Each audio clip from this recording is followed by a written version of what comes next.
In the book, it's called The Third Way, and if you look carefully in the book, you'll see many triangles, and this is one of the triangles in the book, and that is that the DPI ecosystem is comprised of government, private sector, and this non-profit ecosystem. And the reason why I talk in triangles is because the triangle, as you know, is the most stable structure with the least number of parts. Because we need to be, as we build these systems, we need to understand that incentives play a role in what every market participant does. If you allowed the private sector to build governance, as the US did, you would find that they would be driven by shareholder interests. If you allow the government to regulate a digital ecosystem, you will find that the government is incapable of making the innovations required in order to make the ecosystem advance. And so I say that there is a role for this sort of third-party self-regulatory organization. And I actually mentioned two. I mentioned self-regulatory organizations and technical standards organizations, both of which need to be sort of in this quasi-government, quasi-private kind of a realm in order for them to work.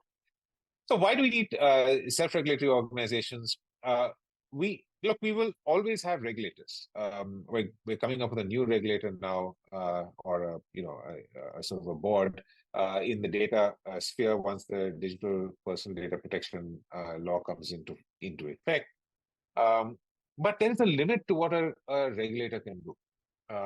In most areas, we're going to get down to some very, very narrow sectoral areas of implementation, that it's not possible for a generic regulator to have the full knowledge and vision of what is required to regulate. And so I think it's almost inevitable that we create some subordinate regulatory function. And the suggestion is that we create what is sort of well known as a self-regulatory organizational framework, where you have these entities that determine how that micro market will work. And some micro markets are actually very large. So if you think about the DPI ecosystem in finance, there's just a very large micro market that's operating there, which is a micro market of lenders, wealth managers, people that are providing all sorts of advisory services in the financial services sector. Who's going to regulate them? Certainly the RBI could regulate them, but there's a limit to how much the RBI could regulate them as you get deeper and deeper into the technology sphere.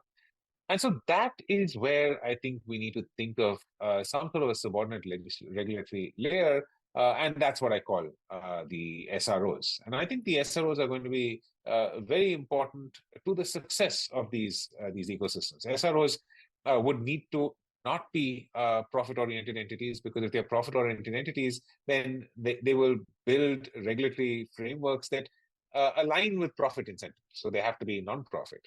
They need representation from the entire market, from PSU banks, from private banks, from fintechs, from Google Pay and Phone Pay type TPAP entities. All of these need to be represented.